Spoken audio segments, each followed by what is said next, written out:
수험생 여러분 안녕하십니까? 부동산 세법의 김동수입니다. 자, 오늘 재산세 두 번째 시간이 되겠는데요. 자, 먼저 재산세의 납세 의무자를 소개하겠습니다.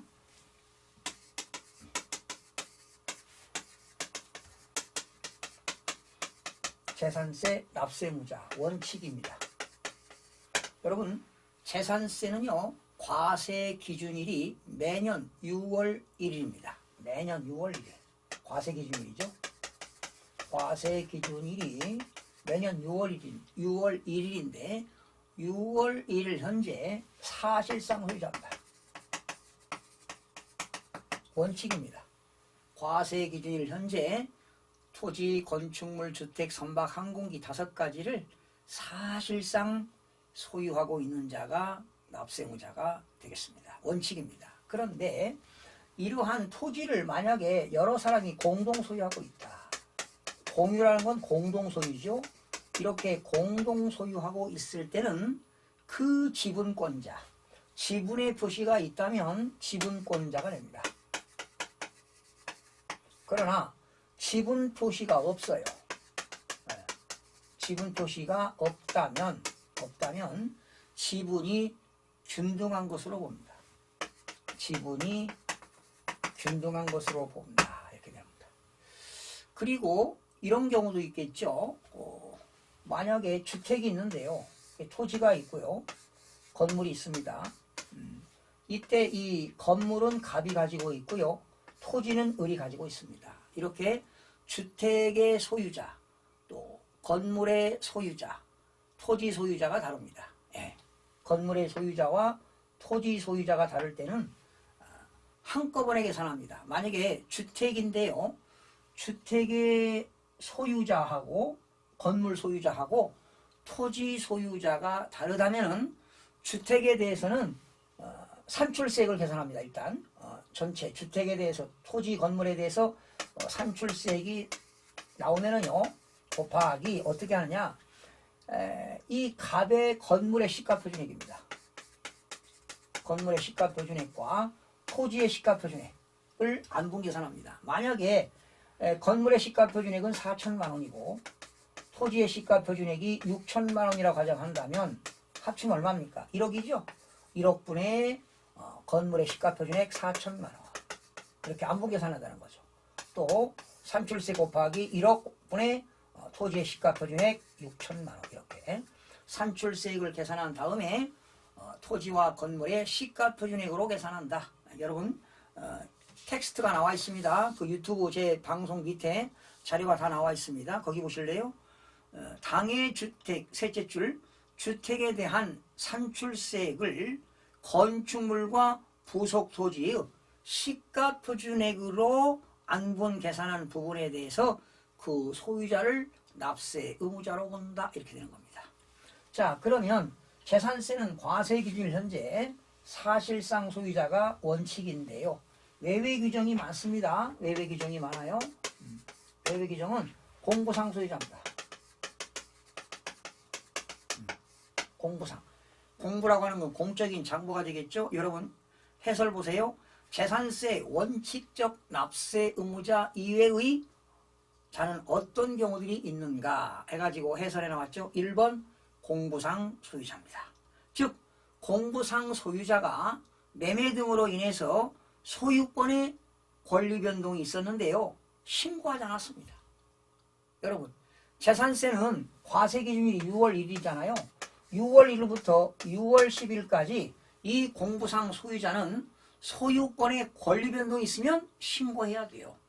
그래서 사실상 소유자가 세금 내는 건데 이렇게 사실상 소유자를 신고하지 않았다면 토지대장이라든가 건축물대장 또 등기부에 등재된 그러한 공부상 소유자가 납세의무자가 되는 겁니다. 그래서 거기 보세요.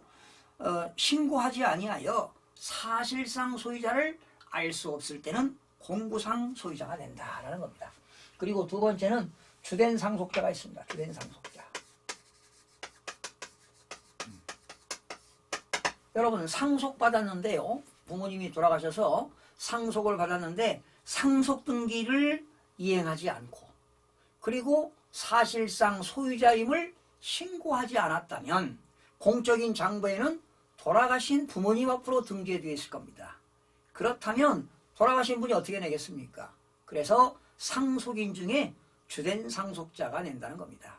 주로 주된 상속자는 뭐 상속 지분이 가장 많은 자, 또 상속 지분이 가장 많은 자가 같은 경우가 여러 사람이 있다면 그 상속인이 그 피상속인의 집에서 뭐 거주하는 사람, 이런 사람들이 이제 주된 상속자가 되겠는데요. 즉 상속받은 재산에 대해서 상속 등기를 하지 않고 사실상 소유자를 신고하지 아니할 때는 주된 상속자가 재산세를 납부할 의무가 있다는 겁니다. 그 다음에 종중재산입니다.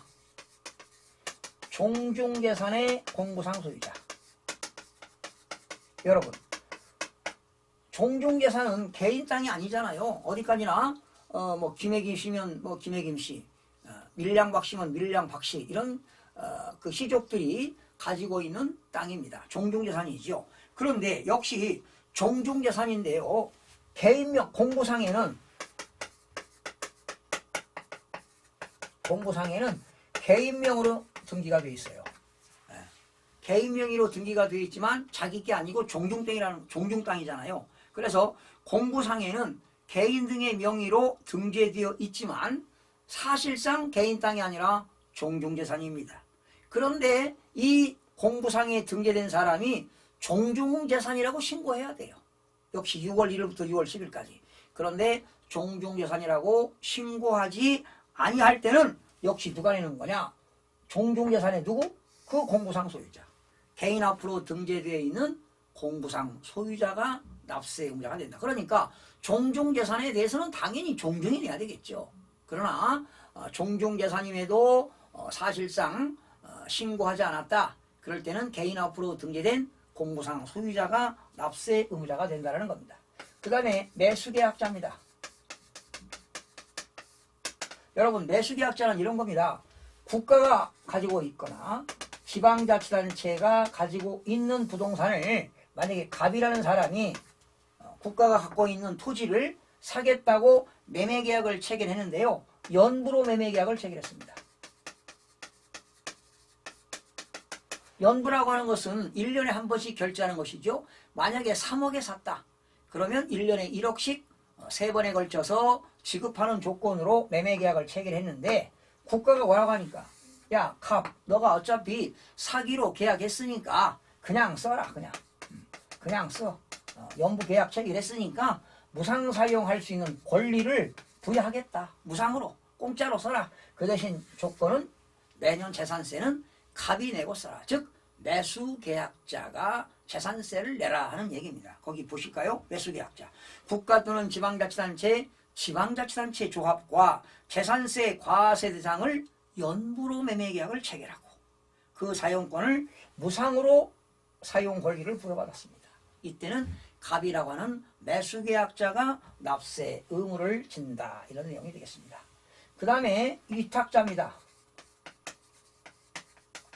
신탁법에 의해서 위탁자 재산을 신탁회사인 수탁자에게, 신탁법에 의해서 수탁자에게 신탁한 재산에 대해서는 원주인은 누굽니까? 수탁자가 재산을 관리한다 하더라도 원주인은 위탁자이기 때문에 위탁자가 세금 냅니다.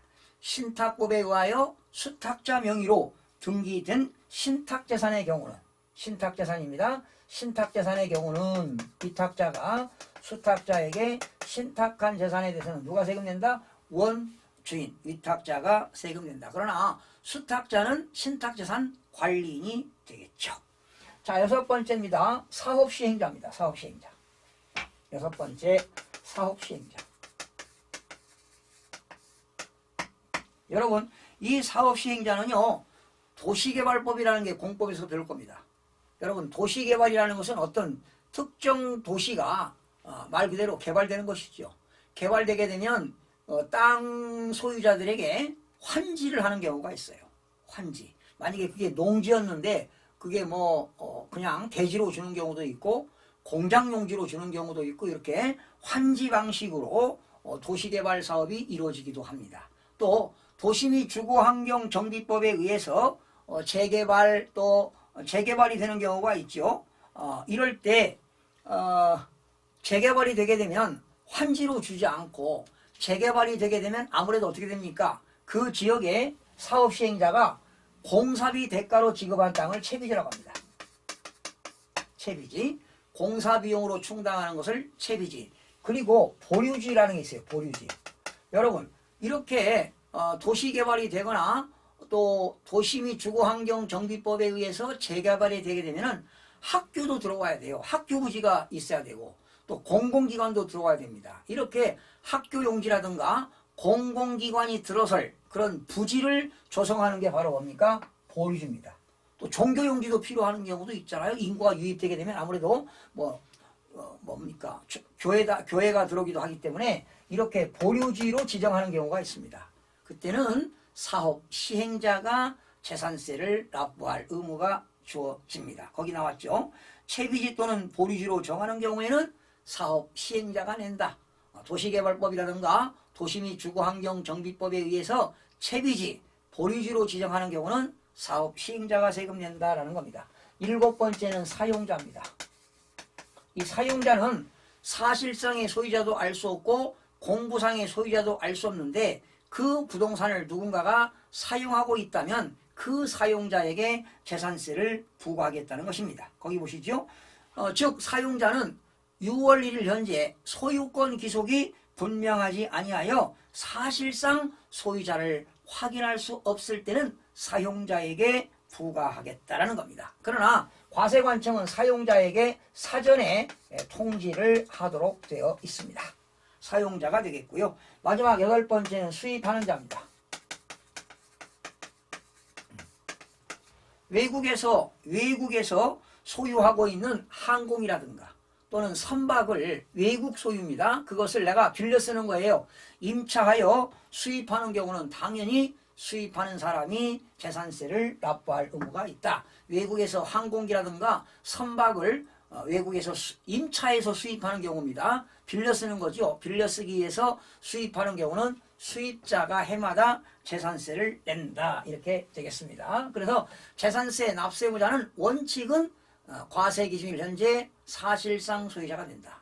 외비적으로 사실상 소유자를 알 수 없을 때는 공부상 소유자가 된다. 사실상 소유자도 알 수 없고 공부상 소유자도 알 수 없는데 누군가가 그 재산을 사용하고 있다면 사용자에게 부과하겠다. 이런 것들이 있는데 여러분들은 암기하지 마시고 외외 이렇게 쭉 한 번씩 읽어보시기 바랍니다.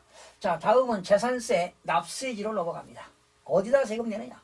납세지.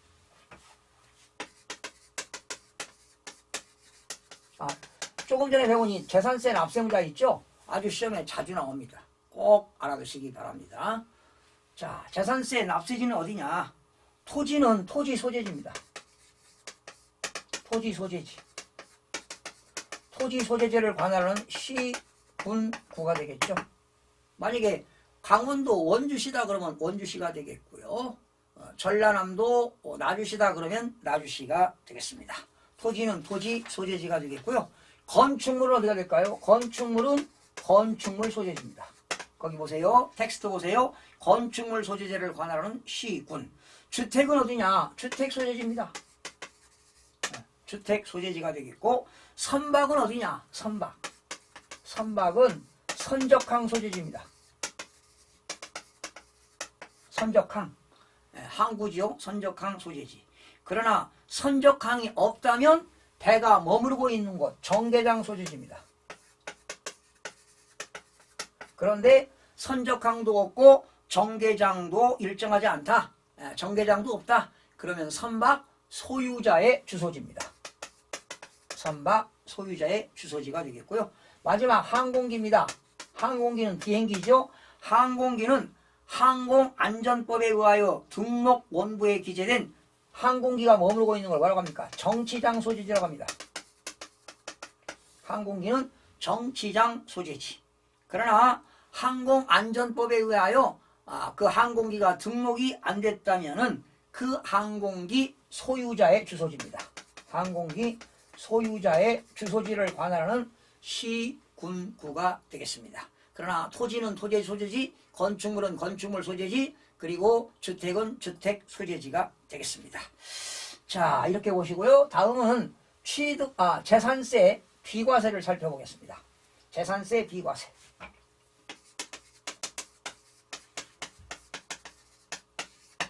비과세라는 건 뭐냐? 과세하지 않겠다. 재산세를 과세하지 않겠다는 것은 어느 것들이 있는가? 이런 것이죠. 국가, 필요히 생략합니다. 국가 또는 지방자치단체, 지방자치단체 조합, 그리고 외국정부, 그리고 한국에 주둔하고 있는 주한 국제기구가 소유하고 있는 재산에 대해서는 재산세를 부과하지 아니한다. 여러분, 우리나라에도 외국정부가 많이 들어와 있죠? 예. 여러분, 미국 대사관입니다. 예. 미국 정부가 한국에 미국 대사관을 주둔하고 있습니다. 재산세 비과세가 되겠습니다. 예. 재산세 비과세. 그리고 한국에도 주한 국제기구들이 있습니다. 그런 국제기구들이 소유하고 있는 재산에 대해서는 과세하지 않겠다. 그러나 만약에 대한민국, 서로 상호주의입니다. 대한민국 정부가 상대 국가의 부동산을 가지고 있는데 상대 국가가 과세한다면 우리도 과세하겠다는 겁니다. 상호주의가 되겠습니다. 그러나 다음에 해당하는 경우는 부과한다. 1. 대한민국 정부기관 재산에 대해서 외국 정부가 재산세를 과세하면 우리도 과세하겠다.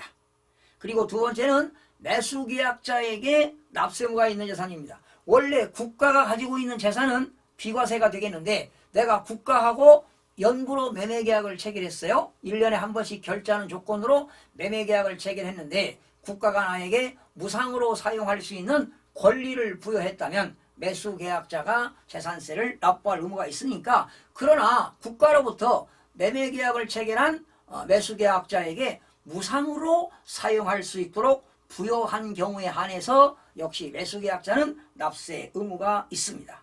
두 번째는 어떤 거냐? 국가 또는 지방자치단체, 지방자치단체 조합이 1년 이상입니다. 1년 이상. 1년 이상 공용 또는 공공용으로 사용하는 겁니다. 공용 또는 공공용으로 사용한다. 공공용으로 사용할 때는 부과하지 아니한다. 그런데 다만 유료로 사용하는 경우는 부과한다. 여러분 이해하시기 바랍니다. 내가 개인이 건축물을 가지고 있는데요. 국가기관한테 무료로 사용해라. 지금 국가기관, 정부기관이 건물이 없어서 남의 건물을 임차해서 쓰는 경우도 있어요. 그런데 내 건물을 행정복지센터를 이용해 써라. 예. 무상으로 사용하라고 부여했습니다. 그러면 국가가 세금을 받지 않습니다. 몇 년 이상이요? 1년 이상 공용 또는 공공용으로 사용할 때는 부과하지 않겠다. 그러나 국가가 공용 또는 공공용으로 사용하는데 내가 국가로부터 매월 집세를 받습니다. 유료로 사용하는 경우는 당연히 과세가 되겠죠. 그렇죠? 유료로 사용하는 경우는 뭐 하겠다? 과세하겠다는 겁니다. 유료로 사용하는 경우는 과세하겠다라는 것입니다. 그 다음에 그 밑에 보시면 출제 의도가 나왔는데 재산세 비과세 중 국가 등의 비과세 외의 비과세가 되는 것. 지금 1번, 2번은 이제 국가 등의 비과세가 되겠는데 외외적으로 비과세가 되는 것이 어떤 것들이 있는가? 여러분, 도로라든가, 지목이 도로입니다. 도로, 하천법에 의한 하천, 도로 하천, 제방, 국어, 유지, 묘지, 도하, 제구, 유묘. 여러분, 제방이라는 건 뚝방길입니다. 뚝방길. 그리고 국어라고 하는 건 뭡니까? 작은 실개천을 말하잖아요. 도랑, 작은 도랑. 그리고 유지라고 하는 건 연못이라든가 저수지, 댐 있는 거, 팔당, 댐, 이런 댐이 있는 땅을 유지라고 합니다. 그리고 묘지입니다. 묘지. 이러한 도하, 제구, 유묘, 도로, 하천, 제방, 국어, 유지, 묘지, 이런 것들은 비과세가 된다는 겁니다. 그리고 두 번째는 군사기지 및 군사시설 보호, 군사기지 및 군사시설 보호구역 중, 여러분 DMZ 있잖아요. 전방에 DMZ를 기준으로 해서 이북쪽 10km, 10km가 바로 뭐냐? 통제 보호구역입니다. 네. 여러분, 그 군사 분계선을 기점으로 해서 이북쪽으로 10km 이내, 이게 통제 보호구역입니다. 통제 보호구역에서 여기서 통제 보호구역에서 이런 건 죄입니다. 전, 답, 과수원 및 대지. 거기 나왔죠? 전답, 과수원 및 대지는 제외한다. 이 말은 과세하겠다는 겁니다.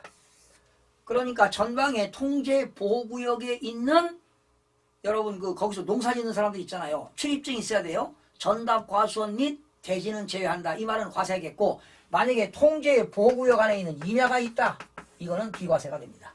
통제 보호구역 안에 있는 전답, 과수원 및 대지는 제외되고 과세하고 나머지는 비과세가 되겠습니다. 그리고 3번입니다. 채종림. 여러분 채종림이라고 하는 것은 우량한 종자를 채취하게 하여 심는 임야를 채종림이라고 합니다. 그리고 시험적으로 심는 임야를 시험림이라고 하죠. 시험림. 그리고 공원 자연 보존지구 안에 있는 임야. 공원 자연 보존지구 안의 임야. 여러분 공원 자연 보존지구 안에 있는 임야 요거 중요합니다. 여러분 우리나라 북한산 같은 거 국립공원이잖아요. 국립공원 등산로를 가다 보면 입산 금지된 지역 있잖아요. 이게 공원 자연 보존지구입니다. 입산을 제한하는 거예요. 그러나 등산도 밑에 마을 같은 거 있잖아요. 그런 데는 공원 자연 환경지구입니다. 환경지구. 환경지구는 세금을 내는데 보존지구 안에 있는 임야는 비과세가 되겠습니다. 이거 특별히 기억하세요. 공원 자연 보존지구 안에 있는 임야는 비과세한다. 네 번째입니다. 임시로 사용하기 위하여 건축된 건축물로서 과세 기준 현재 1년 미만인 것. 임시사용 건축물입니다. 모델하우스 같은 거 1년 미만, 존속기간이 1년 미만일 때는 과세하지 않겠다. 임시로 사용하기 위하여 건축된 건축물로서 존속기간이 1년 미만일 때는 비과세하겠다. 다섯 번째입니다. 텍스트 보세요. 비상재해, 구조용, 무료 도선용, 선교 구성용과 본선에 속하는 전마용으로 사용된 선박, 노조는 선박이 되겠습니다. 예, 비상재해 시에 쓰는 거죠. 이런 것들 비과세하겠다. 여섯 번째입니다. 행정기관으로부터, 즉 시군구로부터 행정기관으로부터 철거명령을 받은 건축물입니다. 철거명령 받은 건축물 등 재산세를 부과함이 부적절한 건축물일 때는 비과세하겠다. 그러니까 행정기관으로부터요 철거명령 받은 건축물은 비과세가 되는데, 일부는 철거되고 일부는 철거가 안 될 때는 철거되지 아니한 부분은 과세하는 것도 참고로 알아두시기 바랍니다. 자, 이렇게 해서 간단하게 재산세 비과세 끝냈고요. 자, 다음은 재산세 과세 표준으로 넘어갑니다. 여러분, 과세 표준이라는 것은 세법 규정에 의하여 세금을 산출하는데 기초가 되는 금액이 과세 표준이 되겠는데요. 자, 토지와 건축물과 주택 같은 경우는요, 과세관청이 정해놓은 시가 표준액에다가 공정, 시장, 가액, 비율을 곱한 것입니다. 토지와 건축물과 주택은 과세관청이 정해놓은 시가 표준액에다가 부동산 시장의 동향과 그리고 지방재정 여건을 고려하여 대통령령이 정하는 공정시장가액 비율을 곱한 금액이 되겠습니다. 그런데 다시 이제 밑에 보니까 재산세 과세 표준은 어떻게 되는가 이렇게 나왔죠. 바로 재산세 과표는 이렇게 시가 표준액에다가 공정시장가액 비율을 곱하는데요. 토지와 건축물은 시가 표준액에다가 공정시장가액 비율이 70%입니다. 거기 나왔죠? 토지는 시가 표준액에 공정시장가액 비율 70%, 건축물도 시가 표준액에다가 공정시장가액 비율이 70%가 되겠고요. 주택입니다. 주택은 과세관청이 정해놓은 시가 표준액에다가 공정시장가액 비율이 60%가 되겠습니다. 토지 건축물은 70%가 되겠고요. 그리고 주택은 60%가 되겠습니다. 자, 그리고 두 번째는 선박과 항공기입니다. 선박과 항공기는 공정시장가액 비율을 적용하지 않습니다. 그냥 시가표준액입니다. 그리고 이러한 공정시장가액비율을 적용하지 않습니다. 선박과 항공기는 그냥 시가표준액이 과세관청이 정해놓은 시가표준액이 과세표준이 되겠습니다. 그리고 토지와 건축물은 70%, 주택은 60%. 그러면 여러분 만약에 토지가 시가표준액이 뭐 1억이다. 1억이다. 곱하기 공정시장가액 70%니까 과세표준은 얼마입니까? 7천만 원이 되겠죠.